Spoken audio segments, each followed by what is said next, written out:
Bonjour à tous et bienvenue autour de cette grande table. La gauche a-t-elle renié ses valeurs? On en parle à partir de 12h55 avec notre invitée, la philosophe Stéphanie Rosa, auteure de La gauche contre les Lumières, avec un point d'interrogation. Elle fait dans cet essai un état de la pensée à gauche et tente de comprendre l'anti-universalisme actuel d'une partie de la gauche. Mais d'abord, échange de regards.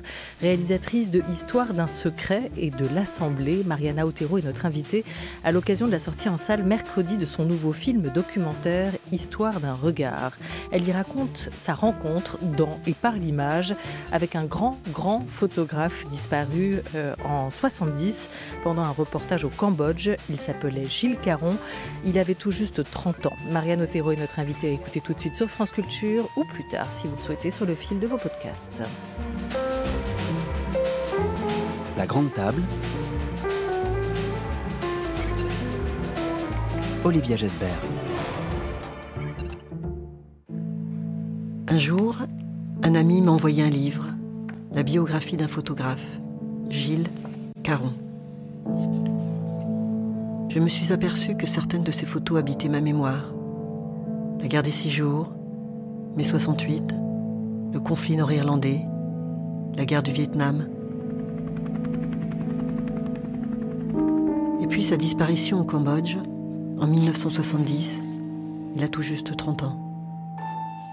Ça, c'est vraiment quelque chose de très incroyable en lui, c'est que dans une pellicule de 36 vues, il y en a au moins 30 qui sont exploitables, quoi. C'est incroyable.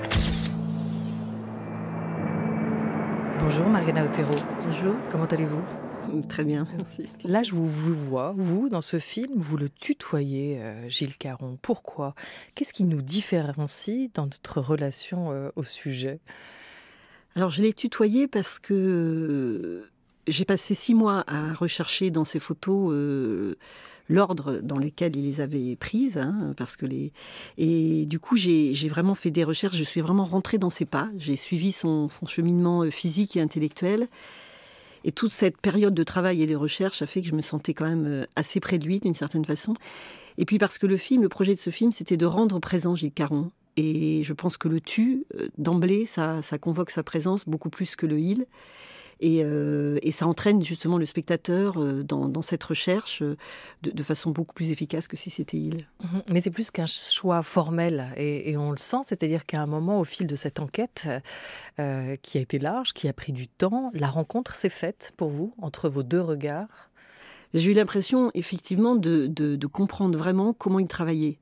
À la fois comment il passait d'une pellicule à l'autre, enfin d'un objectif à l'autre, comment il s'approchait des gens, comment il saisissait une situation, comment il s'intéressait aux personnages, à construire des personnages. Et donc moi, j'ai eu l'impression d'être à même de comprendre son travail. Il est mort à 30 ans au Cambodge. En 6 années seulement de reportage, il a réalisé plus de 100 000 photos, 2590 planches contact. C'est beaucoup, c'est énorme. Vous les avez toutes eues, ces photos, entre vos mains. C'est même la matière à partir de laquelle vous avez travaillé, Mariana Otero. Comment vous avez fait pour ne pas vous noyer ? J'ai cru me noyer plusieurs fois. Ça a été, c'est peut-être ça qui a été le plus difficile. En fait, donc, ce qui s'est passé, c'est que j'ai eu accès effectivement à ces 100 000 photos. La Fondation Caron m'a confié un disque dur, ce qui est une chance absolument incroyable, de pouvoir comme ça voyager dans tout un travail d'un photoreporter. Et ce qui s'est passé, en fait, c'est qu'elles étaient dans le désordre. C'est très important parce que c'est ça qui a aussi motivé au départ, d'une certaine façon, ma recherche, enfin, qui a été un peu le déclencheur d'une enquête. Donc, elles étaient dans le désordre. Pourquoi? Parce que les agences recevaient les pellicules sans numéro, parce que les photoreporters n'avaient pas le temps de mettre des numéros, et comme elles n'étaient pas étirées et développées, c'était des numéros aléatoires. Donc moi, pour comprendre le cheminement de Gilles Caron, je devais remettre ça en ordre. Et c'est ce travail-là absolument essentiel qui m'a vraiment rapproché de lui, quoi. La remise en ordre aussi, le fil de ces 6 ans dans sa vie, de tout ce qu'il a pu voir, comprendre, et l'évolution de son regard, parce qu'il y a la maturité qui va aussi qui va arriver. Gilles Caron, c'était le Robert Capa français, a dit de lui Cartier-Bresson. Je ne sais pas s'il faut rentrer dans ce type de comparaison, mais vous, comment vous qualifiez aujourd'hui ce regard que vous avez tant observé? Moi, ce qui m'a frappé, c'est la manière dont il s'intéresse aux gens. C'est-à-dire que c'est pas seulement la situation qu'il veut raconter. Il n'est pas là juste pour couvrir l'actualité. Ce qui l'intéresse, c'est vraiment de saisir quelqu'un. Il y a toujours quelqu'un, même quand il photographie par exemple les enfants au Biafra, il essaie de saisir cet enfant-là. Et pas seulement un enfant qui serait affamé. Il y a vraiment cette attention aux gens. Alors c'est à travers le travail sur le corps, hein. Il y a beaucoup de présence des corps, il fait des plans. Je dis des plans parce qu'il y a quelque chose de très cinématographique dans le travail de Gilles Caron. À la fois cette attention au corps et cette attention au regard. C'est-à-dire que il y a toujours une rencontre entre lui et les gens qui photographient. Et ça, pour moi, ça caractérise vraiment son travail. C'est-à-dire que vous pensez que ce qui l'intéressait le plus, au fond, c'était vraiment les hommes au cœur de l'histoire, plus que les événements. Et pourtant, il en a couvert un certain nombre d'événements. Oui, c'est-à-dire que c'est pas seulement l'événement, c'est-à-dire c'est les gens à l'intérieur de cet événement. Et là, il essaie de saisir les gens dans leur singularité et de pas les réduire en fait à la victime. Ce ne sont jamais que des victimes. Ce sont d'abord des gens dont on saisit quelque chose qui fait qu'ils sont pas, qui sont pas banalisés. Il y a une singularité qui donne justement de façon assez paradoxale une universalité à ces photos. Une photo lisible, claire, nette et serrée qui provoque un effet de surprise et c'est gagné, dit de ces photos Raymond de Parvon, qu'il a vraiment repéré. Et ils ont continué à travailler aussi ensemble, tous les deux, avec une amitié professionnelle qui est vraiment née entre les deux hommes. Il n'y a pas tellement de différence entre couvrir la guerre en Israël et couvrir la première d'une soirée à l'Olympia. Écoutez la voix de Gilles Caron dans votre documentaire Mariana Otero, Histoire d'un regard. Il n'y a pas tellement de différence entre couvrir la guerre en Israël et faire la première à l'Olympia. C'est exactement. Pour moi, c'est pareil. Il faut trouver à chaque fois la petite histoire, truc-muche avec truc-muche, qu'on va vendre le lendemain à France Dimanche ou ici Paris, tout ça. Mais on ne peut pas ne pas faire aussi la personne sur scène. Il faut faire la personne sur scène. Il faut faire la personne sur scène applaudie par les gens dans la salle. Il faut avoir le temps de faire elle salue et se retrouver derrière le rideau avec elle pour être avant les gens qui arrivent, pour lui serrer la main, pour pouvoir être le premier dans les coulisses. Ah, parce que vous ne vous rendez pas compte la bousculade que c'est, parce qu'une loge d'artistes, c'est moitié grand comme ça, il y a une porte qui est grande comme ça, et il y a 300 personnes qui essayent de rentrer en même temps. Eh bien, le gars qui fait ça bien, et régulièrement bien, c'est un type qui sera bon sur autre chose. C'est pas possible autrement, parce que c'est un type qui aura, à chaque fois, il aura l'œil, il sentira le moment auquel il faut qu'il parte, etc.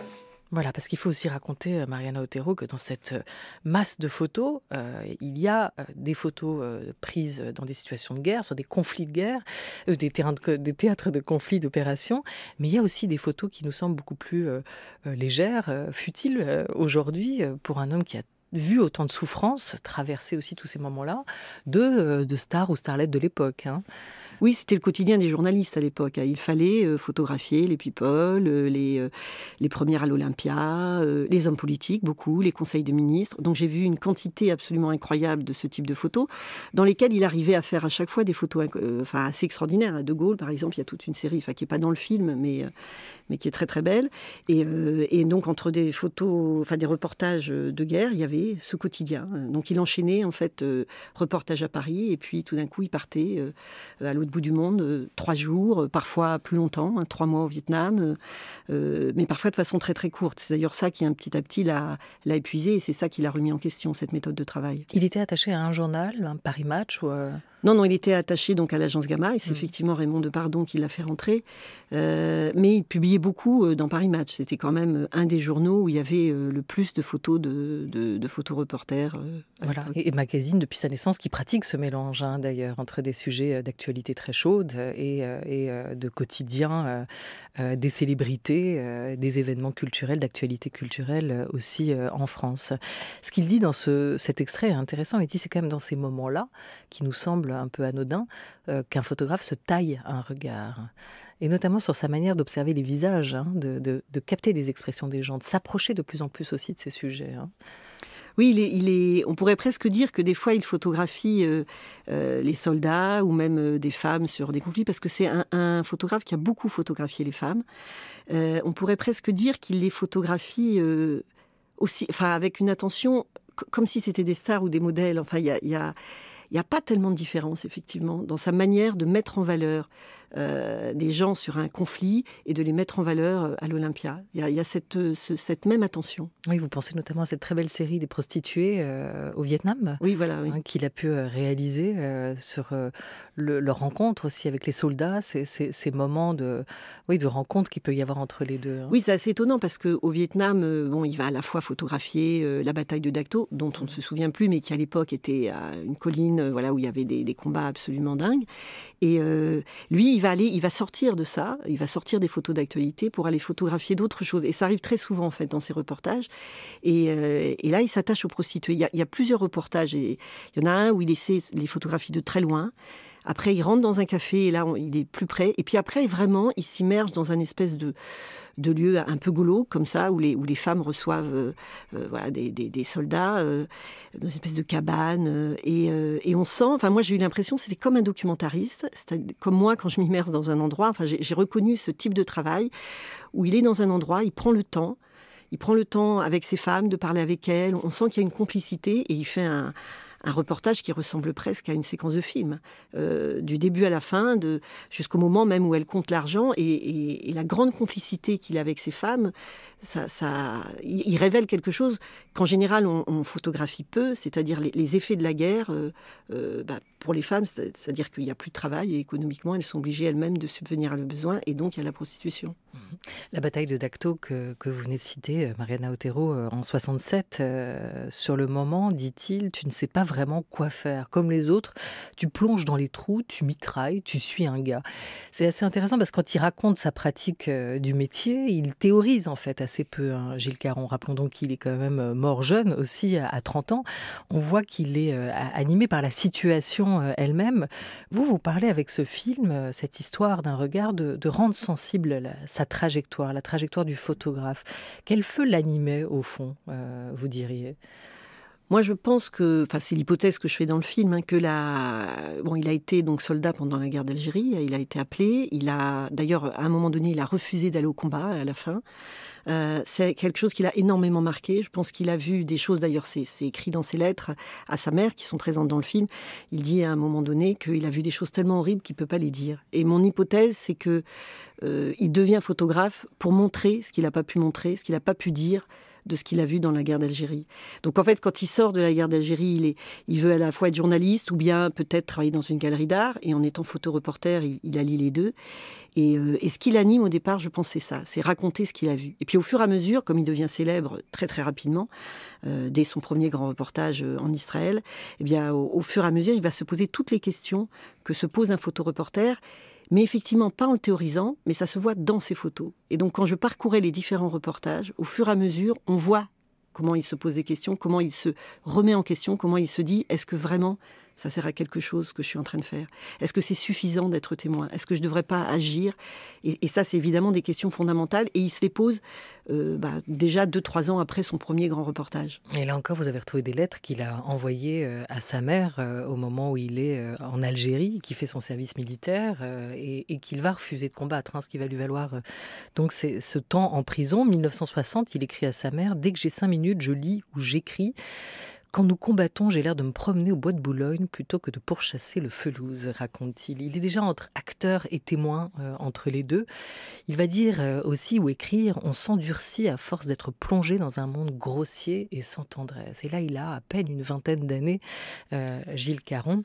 On va écouter les mots du professeur à Paris 1, commissaire de l'exposition Gilles Caron, le conflit intérieur. C'était au Jeu de Paume il y a 5 ans, Michel Poivert.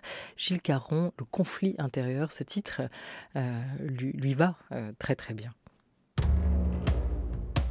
La figure de celui qui regarde, de l'observateur, est effectivement extrêmement récurrente.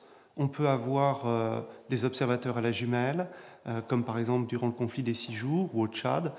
On peut avoir des lecteurs, on peut avoir des scrutateurs. Et ça, c'est absolument déterminant chez lui. Celui qui regarde, c'est celui qui comprend. Et c'est ça qui est très intéressant chez Gilles Caron, c'est qu'à un moment donné, faire son métier, c'est-à-dire montrer l'horreur, n'est plus un métier. C'est une mise en cause de la position de l'observateur et de la position de l'homme par rapport à un autre homme. Et toute son intelligence, ça a été de montrer la douleur des autres avec compassion, mais à un certain niveau, de se montrer lui-même en train de faire cet acte d'observation. Et c'est la raison pour laquelle la photographie de Raymond Depardon en train de filmer un enfant mourant, c'est-à-dire c'est une mise en abîme de son métier.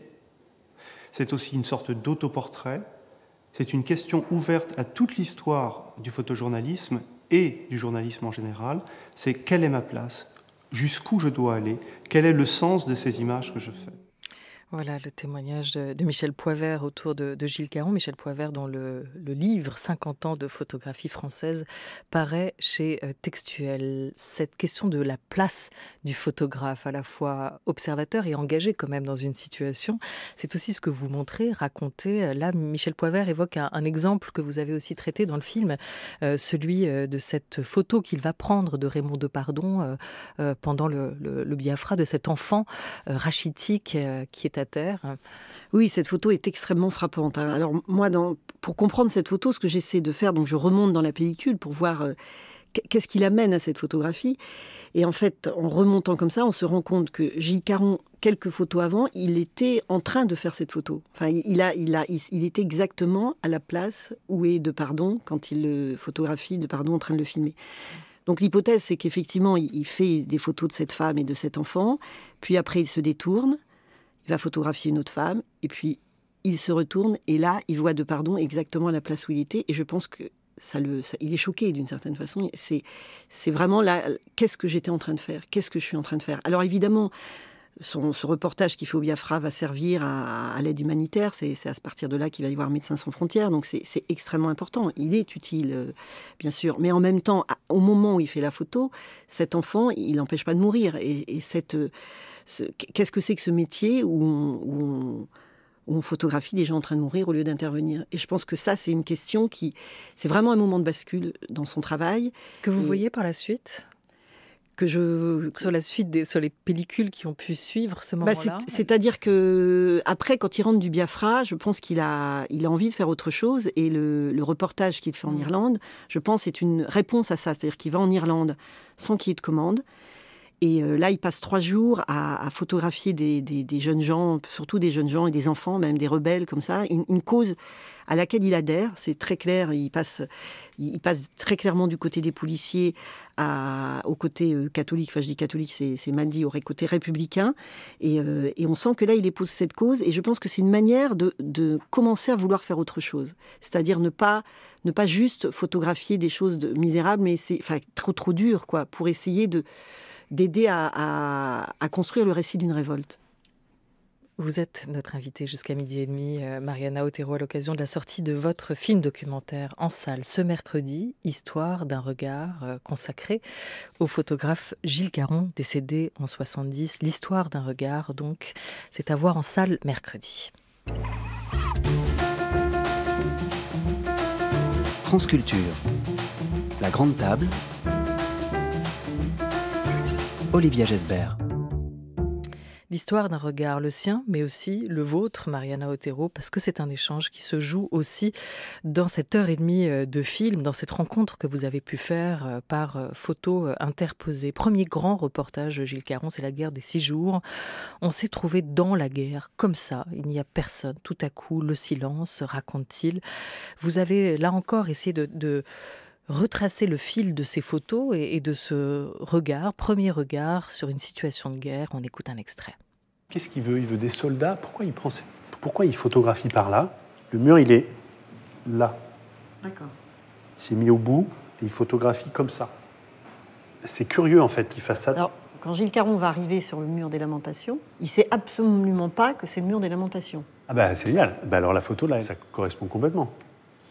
Ouais, et après, il doit quand même, il se rend compte qu'il y a des soldats qui sont quand même en train d'embrasser le mur. Alors, et donc, il se dit, là, je pense qu'il est...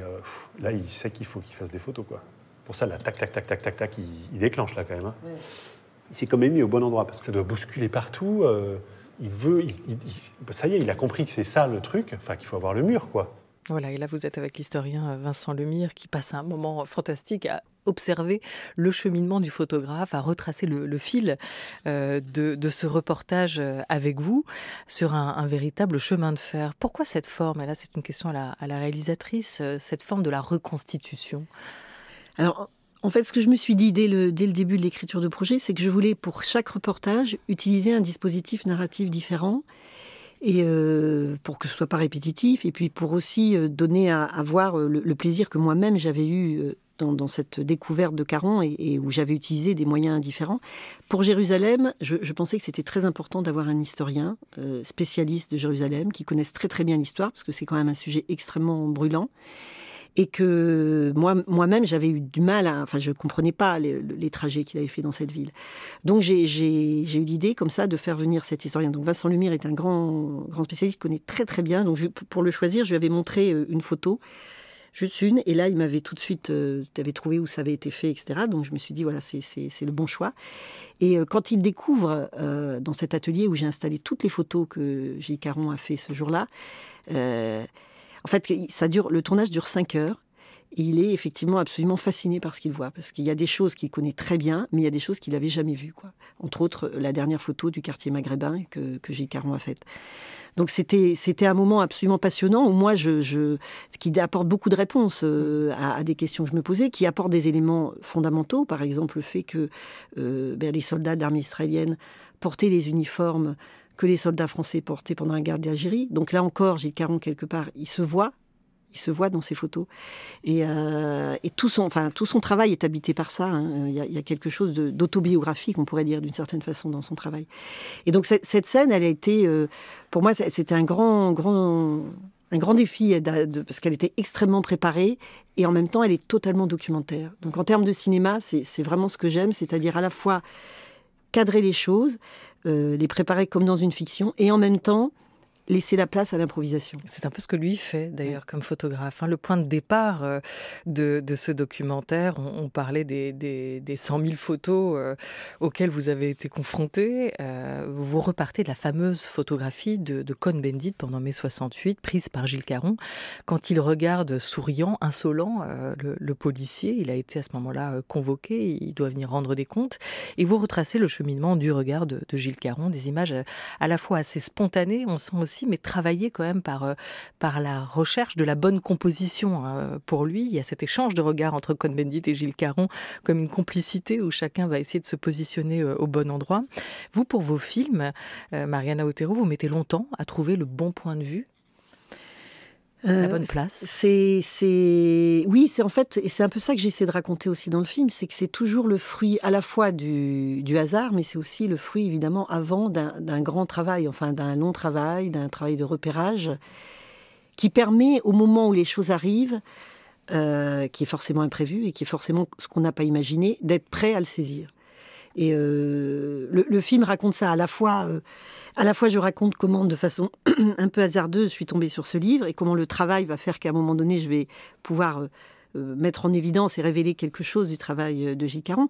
Mais aussi dans ce reportage, effectivement, que fait Gilles Caron sur Cohn-Bendit, on voit bien comment il cherche, il repère quelque chose qui pourrait être intéressant et comment il va tout faire sur 2 pellicules pour arriver à être à la bonne place. Donc la bonne place, elle n'arrive pas comme ça. C'est pas que le hasard. C'est le fruit d'un long travail. Voilà. Et puis vous l'avez raconté aussi. Il y a c'est ce que vous dites et dont vous témoignez dès l'ouverture du film. Il y a pour vous un écho entre ce qu'a vécu Gilles Caron et ce que vous avez connu. Votre mère est décédée aussi très jeune, à peine 30 ans, laissant derrière elle 2 filles, dont vous, comme Gilles Caron, 2 petites filles aussi. Lui, il les avait photographiées. Votre mère vous avait dessiné. Donc on sent cette histoire que vous aviez racontée dans Histoire d'un secret, ce parallèle, cette résonance aujourd'hui avec Histoire d'un regard. Est-ce que vous diriez que cette écriture que vous avez pratiquée pour ce film-là reste assez expérimentale et subjective, et est-ce qu'elle ne pouvait trouver sa place qu'au cinéma? Aujourd'hui, on ne pourrait pas diffuser un film comme celui-ci à la télé, ou en tout cas le produire que pour la télé? Bon, il y a quand même une chose qui pour moi est très importante et qui passerait pas à la télé, c'est les photos en grand écran. C'est quand même extrêmement fort de voir ces photos en grand écran. Après, la télé, malheureusement, elle accueille pas des écritures originales. Elle est quand même assez formatée aujourd'hui. Et justement, par exemple, elle laisse très peu la place à l'improvisation. C'est-à-dire que la dernière fois que j'ai essayé de travailler avec la télévision, c'était un échec parce qu'ils voulaient absolument savoir ce que le film allait raconter et ce que les scènes allaient raconter. Et là, par exemple, Vincent Lemire je ne sais pas ce qu'il va raconter, je ne sais pas ce qui va se passer. Quand je vais rencontrer les gens qu'il a photographiés en Irlande, et que je les découvre 50 ans après, je ne sais pas du tout ce que ça va donner. Et c'est ça qui est beau, c'est ça qui fait la force, c'est ce mélange. Mais il faut pouvoir improviser. Et la télé, elle n'accepte pas du tout ça. Et en même temps, il y a comme un boom du documentaire en ce moment. Il y a des choses absolument magnifiques qui s'y font. Je vois de plus en plus autour de cette grande table, on parle avec des réalisateurs, des cinéastes de documentaires, parce qu'on sent que c'est aussi un champ d'expression tout à fait important. Est-ce que les festivals vont pour vous peut-être ouvrir aussi une nouvelle voie?